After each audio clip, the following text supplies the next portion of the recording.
아멘.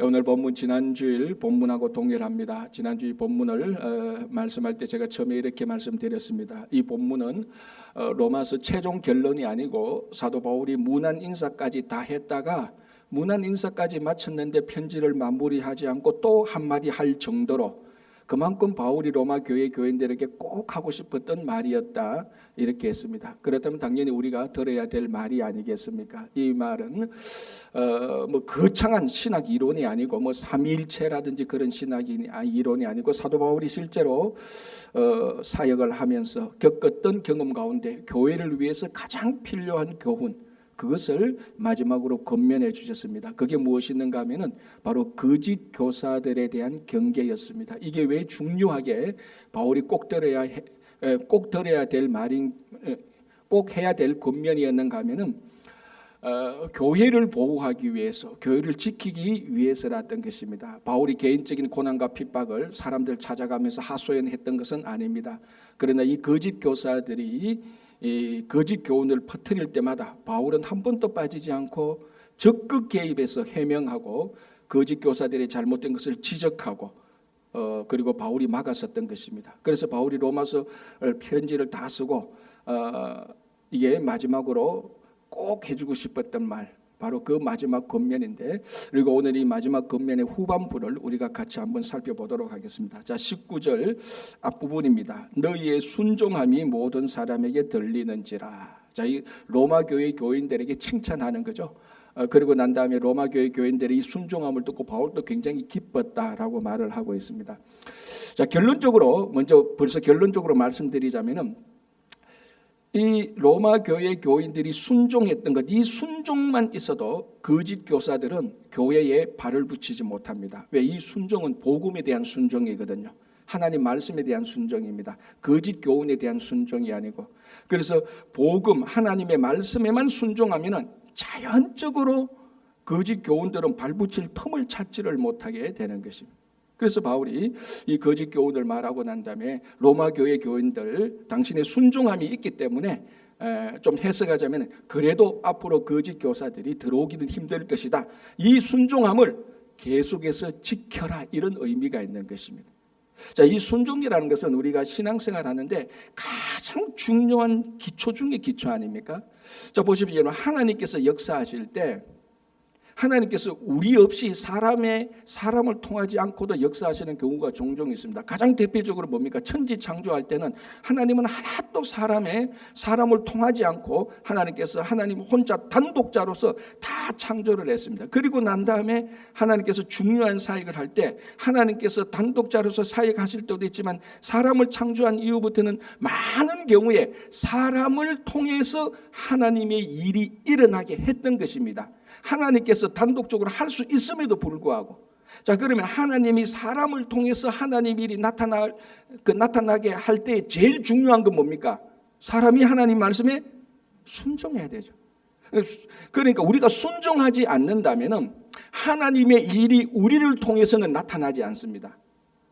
그래서 불순종자가 있을 때 하나님은 불순종하는 사람을 제끼고 순종하는 사람을 쓰는데, 만약 극단적으로 모든 사람이 다 불순종했는데 해야 될 일이 있다면 하나님은 단독자로서 하시는 능력이 있습니다. 그러나 하나님은 대부분은 하나님의 사람들을 통해서 사역할 때 그 하나님의 일이 일어나도록 하는 것은 우리들의 순종이죠. 그래서 순종 없이는 하나님의 일이 일어나지 않는다, 우리를 통해서. 자, 여러분, 우리 전번에 열왕기 볼 때 나만 장군을 살펴봤습니다. 나만 장군이 아람의 제2인자 아닙니까? 그런데 이게 나병이 걸렸지 않습니까? 이 나병은 신의 저주를 받은 병이고 그 당시에는 불치병이었습니다. 그런데 나만이 어떻게 고칩니까? 우여곡절이 있었지만은 결국은 한 엘리사 선지자를 통한 하나님의 말씀에 순종했기 때문에 자기 병을 고친 것입니다. 요단강에서 7번 몸을 씻으라고 말할 때 막 안 듣고 오락가락 했지 않습니까? 그 결국은 최종 마지막은 엘리사 선지자를 통한 하나님의 말씀에 순종했을 때 이 나만의 이 몸에 있던 나병이 사라졌습니다. 하나님의 역사가 일어났던 것입니다. 오늘날 마찬가지로 우리들에게도 그게 필요한 것이죠. 왜 우리들에게는 하나님의 역사가 일어나지 않는가? 왜 내 삶에는 하나님의 역사가 일어나지 않는가? 그 하나님을 따질 게 아니고 정말 내가 정말 내가 하나님에게 순종하고 있는가 그거를 살펴봐야 되는 겁니다. 내 생각에, 내 합리성, 내 이익에, 내 편한 것에 순종하는 것이 아니고 진짜로 하나님 앞에서 하나님의 말씀이 내가 불편해도 힘들어도 내 생각하고 좀 안 맞아도 내 경험하고 안 맞아도 여기에 순종하고 있는가?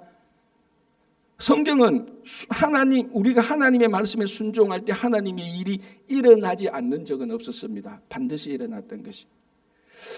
어느 전쟁 가운데서 그날 하루에 전투를 마치고 총사령관이 장교들을 불러놓고 이제 그날 하루 전투를 평가합니다. 총사령관이 그 장교들한테 물었죠. 지휘관들한테 오늘 전투 가운데서 가장 훌륭했던 군인은 누구였는가 물어봅니다. 그 중에 한 이제 장교가 말하죠. 제가 오늘 그 전투할 때 오전에 봤는데 우리 군사 하나가 적진에 들어가서 많은 사람을 죽이고 자기도 맹렬하게 전사했습니다. 저는 그 군사의 이름은 모르겠지만 저는 그 군사가 오늘 가장 최고의 군인이라고 추천합니다. 그러니까 또 옆에 있던 장교가 그럴 수도 있지만 오늘 우리가 전쟁할 수 있도록 뒤에서 보급품을 잘 공급한 그 보급품 장교가 진짜 좋은 군인입니다. 이제 갑론을박이 일어났는데 총사령관이 마지막으로 결론을 내립니다. 아니다. 오늘 가장 훌륭했던 군사는 내가 봤는데 우리 군사 가운데 하나가 적을 죽이려고 칼을 내리치려고 할 때 태강 나팔 소리를 듣고 적과 칼을 버리고 후퇴했던 그 군사가 최고였다고 말해요. 후퇴한 군사인데 왜 최고였습니까? 태강 나팔 소리를 듣고 적각 죽이지 않고 적각 순종했던 것입니다. 그리고 군대에서 제일 중요한 건 뭡니까? 순종입니다. 군대가 군사들을 훈련시키는 것은 군사들을 강하게 하기 위함도 있지만 순종하기 위한 것이죠. 군대 명령에 순종하는 것. 군인들의 최고 덕목 1번은 순종이죠. 우리가 하나님의 자녀로서 살아갈 때 우리를 통해서 하나님의 역사가 일어나게 하는 최고 덕목 1번은 순종입니다. 자, 우리가 지난 주일날 그리고 지지난 주일날 새벽기도 때 우리가 계속해서 출애굽기에 나타난 말씀을 보면서 한 2주에 걸쳐서 계명들을 살펴봤습니다. 그 제일 먼저 나타난 게 십계명이었죠. 십계명 그다음에 이제 십계명에 관련된 여러 이제 자세한 계명들이 나타났습니다. 정말 금보다도 귀한 계명들 아닙니까? 십계명 인류 최고의 하나님께서 우리에게 주신 계명 아닙니까? 그러니까 십계명보다 더 중요한 계명이 있어도 우리가 순종하지 않는다면 그 계명은 아무 소용없습니다. 하나님의 십계명은 하나님이 지키려고 내린 계명이 아닙니다. 하나님의 십계명은 우리가 그 명령에 순종해서 지키도록 한 것이죠. 그러니까 그 위대한 황금률이 있다 할지라도 황금률보다 더 귀한 명령과 계명이 있다 할지라도 우리가 순종하지 않는다면 아무 소용없습니다. 조그마한 계명이라도 그게 작동하기 위해서는 우리의 순종이 있어야 되는 거예요. 로마 교회 교인들이 바로 그랬다는 거예요. 너희의 순종함이 모든 사람들에게 다 들린다. 나도 사도 바울도 그걸 듣고 기뻐했다라고 말해요. 여러분들의 순종함이 세상에 들려서 한국에 있는 사람이라든지 어디에 있는 사람들한테 여러분들의 순종함이 들려서 사람들이 우리를 기뻐하는 그런 일이 일어나기를 정말로 바랍니다. 자, 그 다음 보겠습니다. 이렇게 되겠습니다. 그 다음 19절 중간에 너희가 선한 데 지혜롭고 악한 데 미련하기를 원하노라. 자, 이제 이 권면의 마지막으로 가자. 선한 데 지혜롭고 악한 데 미련하라. 자, 여기 선이라는 것은 하나님의 선입니다. 하나님이 보시기에 좋은 겁니다. 우리는 신앙생활하면서 많이 혼돈하는, 알면서도 자꾸 혼돈하는 경우가 뭔가 하면은 이 하나님의 선하고 내가 생각하는 선하고 차이가 많이 나는. 여러분들에게 좋은 건 뭐니? 여러분들에게 좋은 건 어떤 것이 있습니까? 건강하고 자녀 잘 되고 출세하고 성공하고 사람들한테 인기 얻고 그렇지 않습니까? 신분이 높아지고 지위가 높아지고 그리고 다 우리들에게 좋은 겁니다. 그게 나쁘다는 말은 절대로 아닙니다. 그러나 오늘 이 본문에서 선한 데 지혜롭고 말할 때 이 선은 하나님의 선입니다. 하나님께서 보시기에 합당한 것, 하나님께서 보시기에 좋은 겁니다. 그러면요, 내게 좋은 것이 어떨 때는 내게 좋은 것이 하나님 보실 때는 안 좋은 것이 될 수 있습니다. 하나님께서 안 좋은 것이 내게는 좋을 때가 될 수 있죠. 부당한 이익들, 부당하지만 내게 이익이 생기니까 이거 좋네. 내가 약간 이렇게 험담 좀 했는데 그게 안 들키고 나니까 사람들이 내한테 막 인기를 얻으니까 내가 막 좋아지네. 그건 하나님 보시기엔 다 안 좋은 겁니다. 오늘 여기 선한 데 지혜롭다는 것은 하나님이 보시기에 좋은 것, 인간적인 좋은 것이 아니고, 자, 지혜롭다는 것은 이거는 우리가 공부를 많이 지식과 우리가 말하는 날렸지나 위저덤을 말하는 게 아닙니다. 분별을 말하는 겁니다. 민감성을 말하는 겁니다. 그러니까 이 선한데 지혜롭고의 이 의미는 뭐냐면 하나님께서 좋아하시는 것에 민감하라는 겁니다. 그러니까 하나님께서 좋아하시는 것이 무엇인지 분별하라는 겁니다.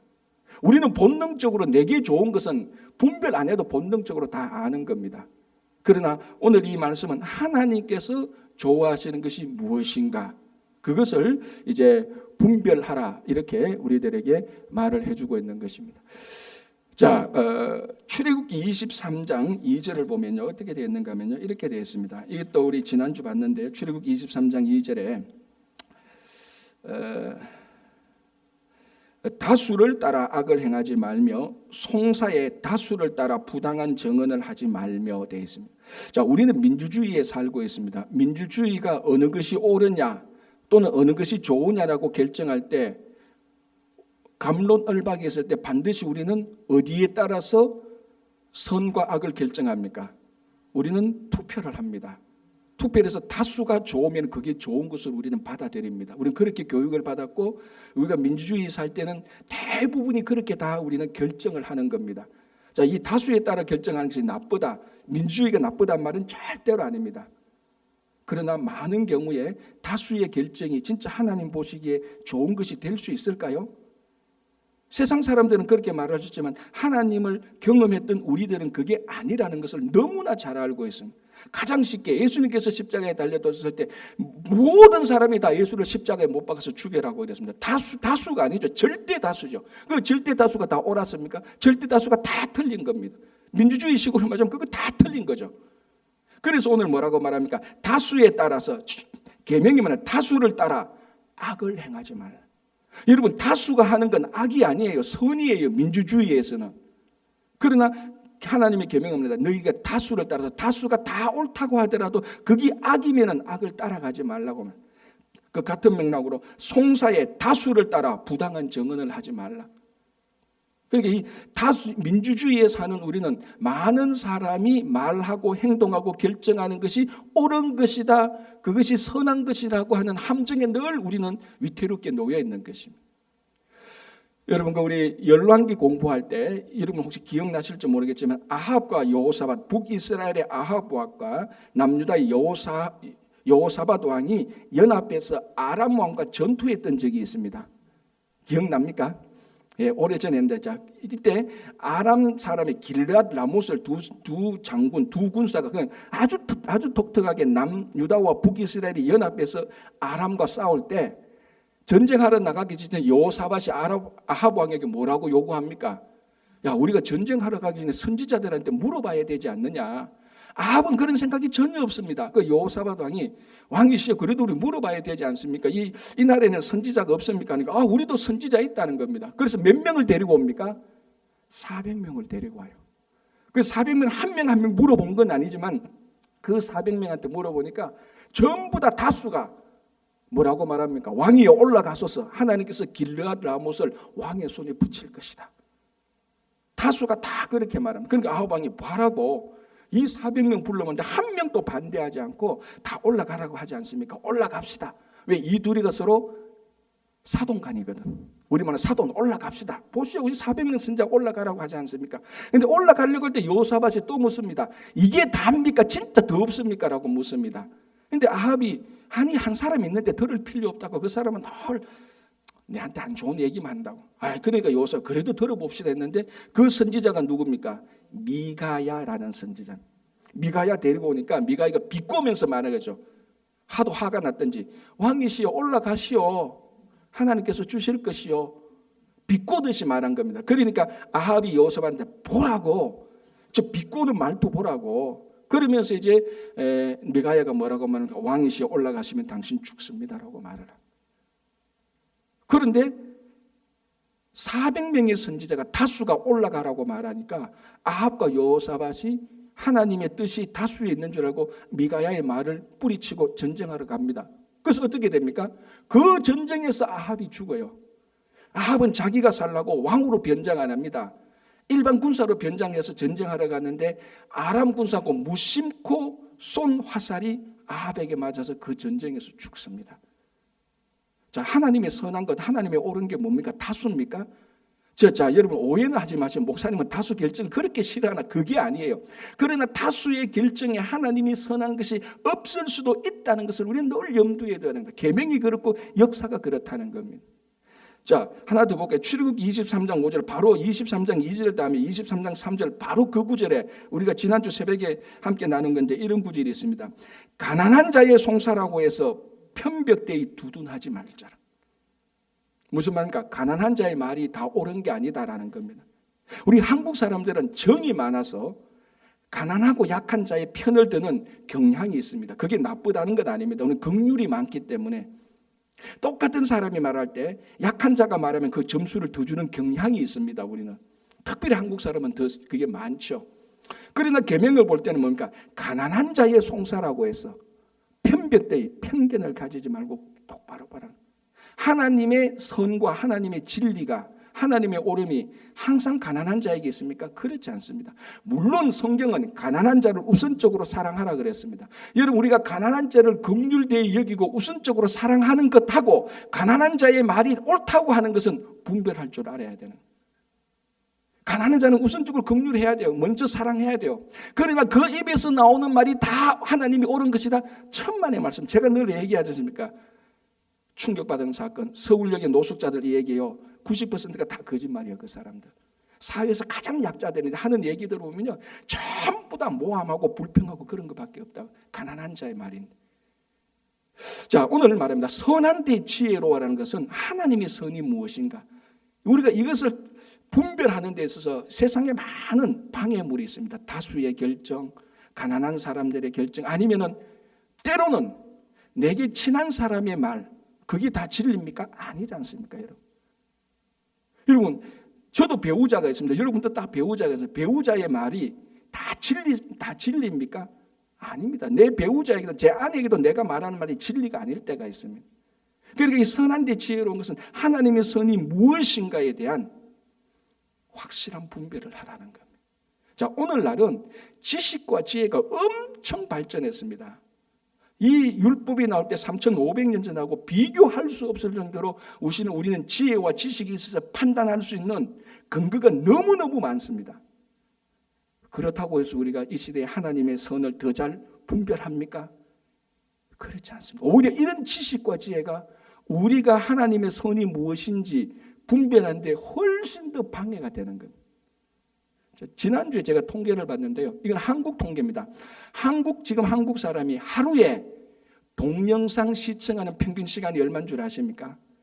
3시간 8분. 자, 여러분 어떻습니까? 여러분들이 3시간, 조선 8분은 빼고 3시간. 자, 이 중에 어른들, 나이 드신 어른분들하고 어린이들은 10대 이하는 잘 못 보죠. 그러니까 정상적으로 잘 활동하는 사람이 동영상 시청하는 시간 이렇게 따지면 3시간이 훨씬 넘을 겁니다. 4시간, 5시간 될 겁니다. 주말에는 몇 시간이냐? 4시간 28분. 그러니까 결론이 뭔가 하면은 오늘날 한국 사람이 주말이든 주중이든 여유 있는 남는 시간에 거의 대부분은 동영상 시청한다는 겁니다. 그래서요, 사람들이 너무 똑똑해졌어요. 다 정치평론가예요. 다 경제 전문가예요. 진짜. 다 역사에 대해서 빠꼼하네. 너무너무 그런 걸 여러분 생각해보세요. 하루에 3시간 반, 아니 좀 활동하는 사람 하루에 4시간씩, 주말엔 5, 6시간씩 그 유튜브나 넷플릭스 영화나 이 동영상을 보는데 얼마나 똑똑해지셨습니까? 정말로 하는 얘기 들어보면요, 옛날에 TV에서 100분 토론할 때 그 토론자 수준으로 다 얘기해요. 정치, 경제 다. 그런데 하나님의 진리를 분별하는 데는 훨씬 더 우둔해졌습니다. 왜? 그거 본다고 하나님의 말씀과 기도는 훨씬 더 게으르합니다. 여러분, 우리가 어떻게 하나님의 선과 하나님의 옳음을 어떻게 우리가 분별할 수 있습니까? 어떻게 민감하게 반응할 수 있습니까? 다른 게 없습니다. 하나님의 말씀과 기도에 매진할 때 하나님의 뜻이 무엇인지, 하나님의 선한 게 무엇인지 분별하는데 세상에 볼 거, 느낄 거, 할 게 너무 많으니까 그쪽에는 훨씬 더 똑똑해졌는데 하나님 선한 데 지혜로운 것은 훨씬 더 우둔해진 것이. 그래서 우리가 이 시대에 지혜와 지식은 훨씬 더 많아졌지만 우리 성도들은, 정말 여러분들은 선한 데 더 지혜로울 수 있도록 시간 관리를 하고 하나님의 뜻이 무엇인가를 사모하는 그런 분별이 있는 정말 성한데 지혜로운 여러분들이 되시기를 바랍니다. 자, 그다음 똑같은 맥락인데요. 똑같은 표현 방식인데요. 이렇게 되어 있죠. 악한 데 미련하라. 선한 데는 지혜롭고 하나님의 선이 무엇인가는 잘 분별하고 악한 데는 미련하라. 이 악은 하나님의 뜻이 아닌 모든 것입니다. 1차적으로 여기서 악한 것은 무엇입니까? 거짓 교훈이죠. 1차적으로 거짓 교훈, 그리고는 악한 것은 거짓 교훈뿐만 아니라 모든 악한 것들, 하나님이 싫어하시는 모든 것들에 대해서는 미련하라라고 말합니다. 이 번역이 사실은 좀 더 쉽게 할 수 있는데 왜 이렇게 해놨는지 모르겠습니다. 아마 지혜로워라는 반대되는 개념으로 미련하라고 이렇게 번역을 했는데, 이 여기서 미련하는 원뜻은요, 섞이지 말라는 겁니다. 원뜻은 이게 훨씬 더 쉽지 않습니까? 너희는 악한 것에 섞이지 말라. 무슨 말인지 딱 알지 않습니까? 악한데 미련하라 그러니까 이게 좀 추상적이에요. 그런데 악한 것과 섞이지 말라. 무슨 말인지 확실히 들어옵니다. 악한데 미련한 것은 악한 것과 섞이지 말라는 겁니다. 그래서 합금, 금수끼리 섞는 거, 이런 개념이 아니고 포도주에 물 섞는 거, 설렁탕에 우유 섞는 거, 다 이런 거 아니라는 겁니다. 미련하라, 여기서 미련한 것은 긍정적인 겁니다. 악한 것들과 섞지 말라라고 말하는. 자, 여러분, 우리 거기 특별히 구약 성경에는 그 부정한 음식들도 있고 부정한 짐승들도 있고 정결과 부정에 대해서 굉장히 예민하게 많이 하나님께서 계명을 주셨습니다. 왜? 세상 사람들과 구별해서 살기 위해서. 그래서 구약에는 그 율법을 지킴으로 계속해서 세상 사람들과 섞이지 않도록 구별된 존재로서 살기 위해서 우리 믿음의 선조들이 많이 노력했죠. 자, 그 중에 대표적인 사람이 누굽니까? 이 다니엘 아닙니까? 바빌론에 잡혀 어린 소년 때 바빌론에 잡혀갔는데 똑똑하니까 바빌론에서 학문도 가르치고 했는데 문제는 뭐가 됐습니까? 학문 배우는 건 다 괜찮은데 뭐가 문제입니까? 먹는 음식이 문제였습니다. 그래서 이 어린 청소년 다니엘이 결단하지 않습니까? 나 이거 안 먹겠다. 왕의 음식과 왕의 포도주를 먹지 않겠다라고 말해요. 자, 왜 그러면 다니엘은 왕의 음식과 바벨론 왕이 주는 궁중에서 제공한 그 음식을 안 먹겠습니까? 그래서 다니엘서 1장 8절에서 이렇게 다니엘이 말하죠. 우리가 잘 아는 구절인데 제가 정확히 읽어드릴게요. 다니엘은 뜻을 정하여 왕의 음식과 그가 마시는 포도주로 자기를 더럽히지 아니하리라. 이 말이 뭔가 하면요, 악한 데 미련하라고 할 때 미련하기를 원했던 겁니다. 섞이지 않기를 원했던 겁니다. 그러니까 포도주로 자기를 섞이지 아니하리라 하고 자기를 섞이지 아니하도록 환관장에게 요구했습니다. 나 이 왕의 음식과 포도주 안 먹겠다. 나 이 악한 것과 섞이지 않겠다는 것. 왕의 음식과 포도주가 왜 악한 겁니까?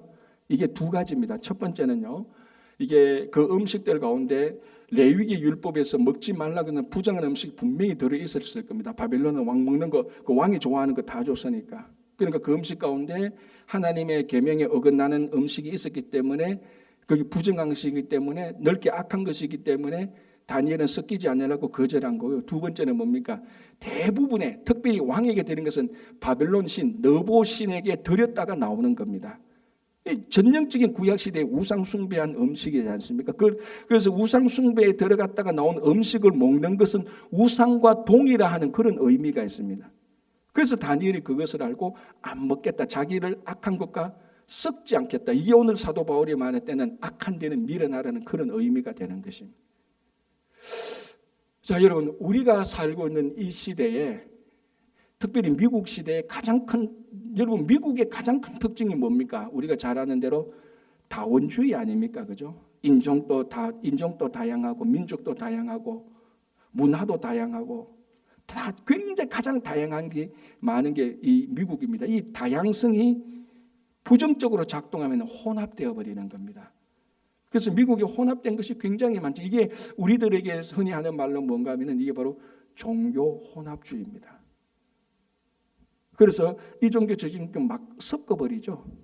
그래서 제일 우리가 심각하게 위기를 받는 게 뭔가, 예수 그리스도의 유일성, 오직 예수 그리스도만이 우리의 구주시고 예수 그리스도만이 우리를 구원하는 이 유일성이 혼합성으로 인하여서 막 섞여버리는 겁니다. 그래서 우리 자녀들이 미국에서 잘못 교육받으면요, 예수만 구원한다 그 얘기를 우리 자녀들이 잘 못해요. 왜? 다 다양성을 배우기 때문에. 다양성은 뭡니까? 반대에 보면 혼합시키는 겁니다. 자, 이 4년 전에 그러니까 이게 지금 정부, 바이든 정부가 시작할 때 의회에서 한 의원이 기도를 하고 난 다음에 이런 기도문으로 마쳤습니다. 제가 그 기도문을 읽어드릴게요. 마지막 기도 문구입니다. 이렇게 되어 있습니다. 이 의원이 누군가 하면은 엠마누엘 클레버입니다. 임마누엘이라는 뜻이죠. 그리고 참 죄송하지만 이 사람이 의원이 되기 전에는 감리교 목사였습니다. 자, 이 감리교 목사가 이제 목사였으니까 의원에서 의원총회 뭐 이런 것을 상원하원 모였을 때 이제 1월달이 21년 1월달에 기도하라고 그랬던가 봐요. 임마누엘 클레버라는 사람이 기도하고 난 뒤에 마지막 문구가 이렇게 기도를 마쳤습니다. 우리는 일신교의 하나님, 유대교의 하나님 맞죠, 그죠? 우리는 일신교의 하나님, 브라흐마, 그리고 여러 가지로 많은 이름으로 알려진 신의 이름으로 평화를 구합니다. 이렇게 맞췄어요. 마지막에 한 단어인데 그건 좀 이따 말씀드리고요. 자, 일신교의 하나님, 요까지는 그래도 괜찮아요. 구약의 하나님이니까. 그 다음에 뭡니까? 브라흐마가 뭡니까? 힌두교에 나오는 창조신이에요, 그게. 그리고 보십시오. 그리고 여러 가지로 많은 이름으로 알려진 신. 여러분들이 생각하는 다 잡신들 그 여러 가지 이름으로 알려진 신. 그 이름으로 평화를 구합니다. 그게 기도, 우리말로 하면 예수님의 이름으로 기도합니다라는 요 말에 많은 신의 이름으로 기도합니다. 요 문구하고 똑같은 겁니다. 이게 미국 의회에서 공식적으로 기도했던, 물론 문제는 됐습니다. 그런데 이렇게 기도할 수 있는 분위기가 됐다는 겁니다. 왜? 다양하고 이게 혼합돼야 되니까. 그 종교 혼합이 너무나 많은 사람들에게 허용되고 있으니까. 왜? 악한데 미련하지 않기 때문에 그런 거예요. 자, 그리고 더 충격적인 건 마지막에 그래서 어떻게 끝낸 딱 한 단어를 말합니다. 뭐라고 말했는지 압니까? 에이우먼이라고 말했어요. 왜? 아멘에 대한 반대 표시로 에이우먼이라고 했어요. 물론 아멘은 여러분 에이멘 한 남자를 말하는 거 아니에요, 그죠? 아멘은 당연히 히브리어로 진실로 그렇게 되기를 동의합니다는 그런 뜻이지만은 이 의원은 의도적으로 에이멘을 한 남자라고 전제를 하고 마지막에는 에이우먼으로 하고 끝냈다는 겁니다. 미쳤죠. 이게 전직 감리교 목사죠. 다행히 제가 장로교 목사가 아니라는 게. 그나마 1% 다행히 바로 그거였습니다. 이런 말 하는 제가 참 비참합니다. 같은 목사는. 이게 뭡니까? 기도로 비꼬는 거죠. 이 기도가 남자만 하는 게 에이멘 남자의 이름으로 기도하는 게 아니고 여자의 이름으로 기도한다는 식으로. 아니 그 기도에 왜 아멘이 한 남자 한 여자로 따져야 되느냐고요. 이 남녀가 혼합시키는 젠더 혼합이 그게 다 들어가 있다고요. 제3의 성을 만들어내고 우리 흔히 말해 이젠 동성애도 문제 제3의 성 뭐 상상할 수 없는 하나님의 창조 질서를 혼합시켜버리는 겁니다. 그게 오늘 사도 바울이 말했던 악한데 미련하라는 겁니다. 악한 것과 섞이지 말라는 겁니다. 우리가 살고 있는 이 시대는 정신 차리지 않으면 정말 우리도 모르는 사이에 다양성 다 좋죠. 저도 다양성을 진짜로 주장하는 사람 중에 하나입니다. 다 다양하잖아. 그러나 그 다양성에 얼마나 큰 함정이 있다는 것은 늘 우리가 점검하면서 가야 되는 겁니다. 그래서 예수 그리스도만이 우리의 구세주라고 말할 때 다양성과 혼합성으로 들으면 이거는 택도 없는 소리가 된다고. 그러나 우리는 그 악한데 미련하기를 애쓰는 우리들은, 악한데 섞이지 않는 우리들은 여전히 예수 그리스도만이 우리의 구주라는 순수한 고백을 해나가야 되는 겁니다. 그래서 악한 데는 여러분 미련하시기를 바랍니다. 선한 데는 지혜로우시기 바랍니다. 그렇죠? 이게 바울의 이제 금면이고 마지막으로 이제 이 말로 마치죠. 20절 평강의 하나님께서 속히 사탄을 너희 발 아래에 상하게 하시리라. 뭐 그 다음에는 우리 주 예수의 그래서 우리 주 예수의 은혜가 너희에게 있을 때 전형적인 마지막 문구지만요. 그 바로 앞에 우리 평강의 하나님께서 속히 사탄을 너희 발 아래에 상하게 할게요. 상하게 한다는 것은 영어로 크러쉬로 번역되는데 산산이 부수다, 박살내다 이겁니다. 그리고 어떤 번역에는 맷돌로 갈아버리다 이런 의미가 있습니다. 굉장히 이게 대적을 완전 초토화시키는 그런 말입니다. 하나님께서 사탄을 산산조각 낼 것이라는 거예요. 자, 이 원래 지금 사도 바울이 기원했던 하나님이 사탄을 상하게 할 것이라는 이 기원의 원본, 오리지널은 어디에 나옵니까? 창세기 3장 15절이죠. 그렇죠. 역시 일부 예배 들으신 분은 이런 걸 잘 아시죠. 자, 창세기 3장 15절 제가 여러분 아시지만 그대로 한번 제가 읽어드릴게요. 어떻게 되어 있습니까? 내가 너로 여자의 원수가 되게 하고 내 후손도 여자의 원수가 되게 하자. 자, 여기서 이제 이 사탄을 상하게 하는 핵심 인물이 나옵니다. 누굽니까? 여자의 후손. 누구죠? 예수 그리스도죠. 갈라디아서 4장 4절에 때가 되면 여자의 후손으로서 예수께서 나신. 자, 다시 볼게요. 내가 너를 여자의 원수가 되게 하고 내 후손도 여자의 후손과 원수가 되게 하리니 여자의 후손은 내 머리를 상하게 할 것이요 너는 그의 발꿈치를 상하게 할 것이라 하시고. 이 3장 15절 이것은 아담과 하와가 죄를 짓고 죽을 수밖에 없는 존재가 되자마자 하나님께서 약속하신 오리지널 가스펠 원복음이라고 말하지 않습니까? 여기에 뭡니까? 여자의 후손이 사탄을 상하게 할 것이라는 거예요. 똑같은 말입니다. 그래서 오늘 이 사도 바울이 평강의 하나님이 사탄을 상하게 할 것이라는 이 주체자가 누구냐면 예수 그리스도를 통해서라는 겁니다. 예수 그리스도는 죽음을 이기시고 부활하심. 그래서 예수 그리스도는 영원한 사탄을 상하게 한 우리의 승리자가 되는 겁니다. 자, 여러분 20세기에 가장 아마 투표를 한다 투표하지 맙시다. 다수는 일단 약간 작게 두고 가장 유명한 신학자 가운데 하나가 미안합니다. 신학자의 얘기에서 칼 바르트라는 사람이 있습니다. 누군지는 몰라도 괜찮아요. 가장 유명한 신학자인데 이 사람이 원래는 자유주의 신학을 했어요. 자유주의 신학은 되게 좋아 보이는데요. 이 자유주의 신학이 뭔가 하면은 현대판 사두개인들이에요. 사두개인들이 어떤 사람이죠?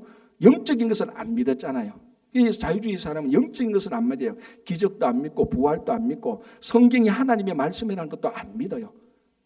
학문적으로만 해요. 똑똑해요. 굉장히 지성인이고 똑똑해요.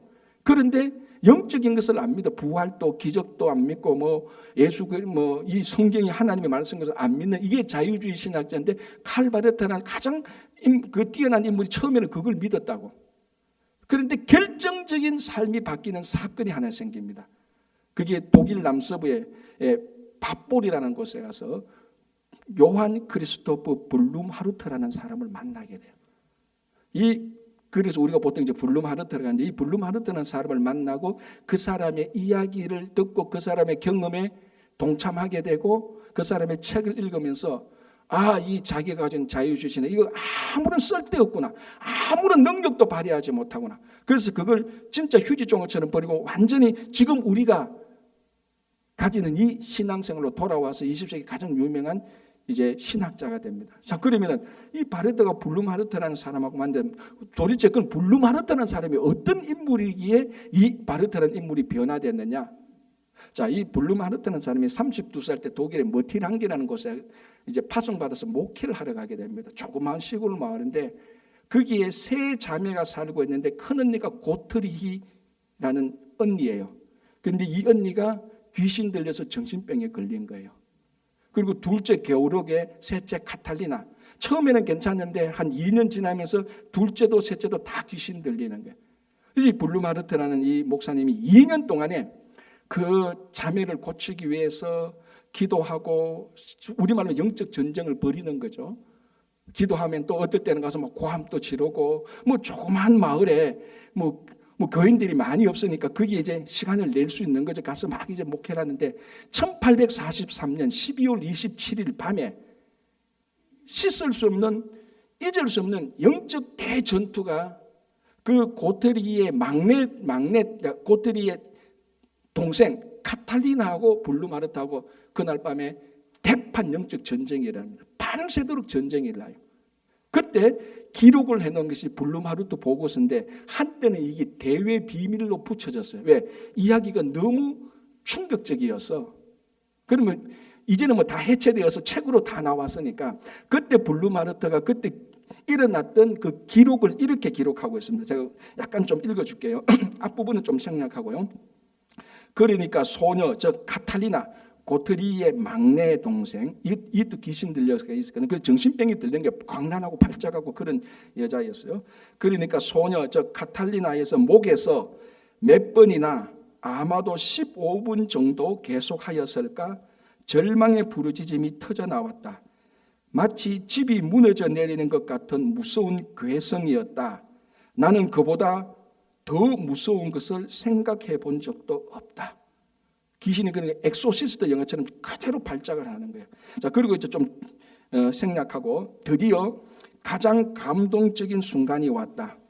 그것은 눈으로 보고 귀로 들은 정인이 아니면 누구도 감히 상상할 수 없는 그러한 순간이 왔다.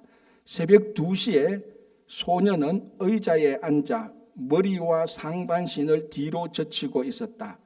사탄이 된 천사로 불리워지는 자가 인간의 목에서 나온다고는 생각할 수 없는 음성으로 예수는 승리자다, 예수는 승리자다라고 부르짖었다. 귀신이 나간 거예요. 이제 뭐 한국말로 아니겠죠. 독일이니까 예수스 is the 지그라는 말이에요. 그대로. 그러니까 영어로 말하면 지저스 이제 빅터죠. 그러니까 이 카타리나가 귀신이 나가면서 이제 부르짖는 소리가 이겁니다. 예수는 승리자다, 예수는 승리자다라고 부르짖었다. 좀 중간에 생략하고요. 악령은 좀 점차 조용하고 얌전해졌고 차차 그 운동이 둔해져서 드디어는 전혀 판별할 수 없을 정도로 소멸되었다. 또 생략하고요. 그것은 겨우 아침 8시쯤의 일이었다. 밤새도록 싸워서 귀신을 쫓았는데 귀신이 나가면서 했던 말이 예수는 승리자라는 겁니다. 이때 이제 그 기록을 보면 진짜 엑소시스트 영화처럼 의자가 날아가고 천정이 열리고 천정에서 막 뚫리면서 막 모래 같은 게 떨어지고 유리창이 막 흔들리고 그랬다는 기록이 있습니다. 보고서에. 밤새도록 그러니까 이 블루마르트라는 사람이 우리말에 영적 전쟁에서 귀신을 쫓아낸 겁니다. 그 귀신이 나가서 했던 것이 예수가 승리자라는 겁니다. 그래서 이 블루마르트는 이걸 경험하고 난 다음에 이제 진짜 자기 삶이 예수가 승리자라는 것에서 예수가 승리자는 확신하고 이제 그걸 가지고 목회를 할 때 이제 아까 말했던 자유주의 신학에 푹 빠져서 신앙적인 영적 능력은 안 없고 말만 하고 머리만 좋은 사람 있지 않습니까? 성경의 하나님의 능력은 전혀 모르고 하는 이 바르트라는 사람이 이 블루마르트를 만나면서 우리말로 하면 이제 변화된 겁니다. 그래서 그때부터 이제 이 바르트라는 사람이 쓰는 책과 이 모든 것들이 20세기의 자유주의를 완전히 뒤바꿔 놓고 우리들이 다시 21세기의 신앙생활을 제대로 할 수 있는 그 길을 터준 겁니다. 그래서 이 바르트라는 사람이 마지막 강연 때 했던 주제가 이겁니다.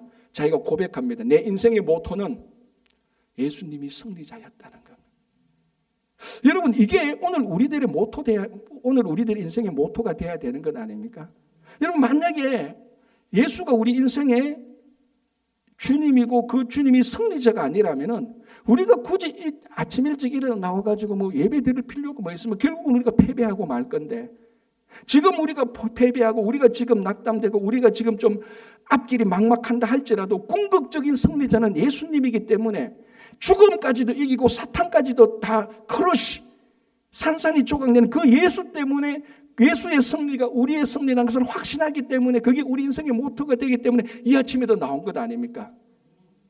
그래서 오늘 말합니다. 평강의 하나님께서 속히 사탄을 너희 발 아래서 크러쉬 상하게 할 것이다. 오늘날 너무 우리가 혼합, 다원 이런 것들이 우리 속에 있어가지고 예수가 참된 승리자라는 것을 너무 많이 놓치고 있습니다. 그래서 궁극적으로는요, 우리 인생이 좀 안 풀려도 우리가 좀 납당돼도 내가 좀 혼합돼도 그 상황을 무시하라는 것이 아니고 그 상황 속에서도 여전히 우리의 마지막 결론은 뭡니까? 승리라는 겁니다.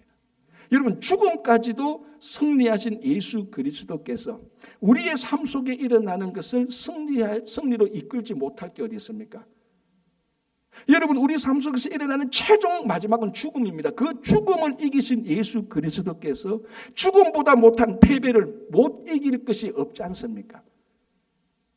그래서 우리가 오늘 한 해를 지나가면서 이제 특별히 대강절 셋째 주일인데 이 셋째 주일 대강절을 맞이하면서 우리가 예수를 기다리는데 그분은 평강의 왕으로 오시고 그 평강의 왕이 사탄을 크러쉬하는 다 부숴버리는 그 승리자로 오시는 그 예수를 기다린다면 확신한다면 오늘날 넘어지고 깨어지고 낙담 속에 있다고 해서 우리가 포기할 것 아니지 않습니까?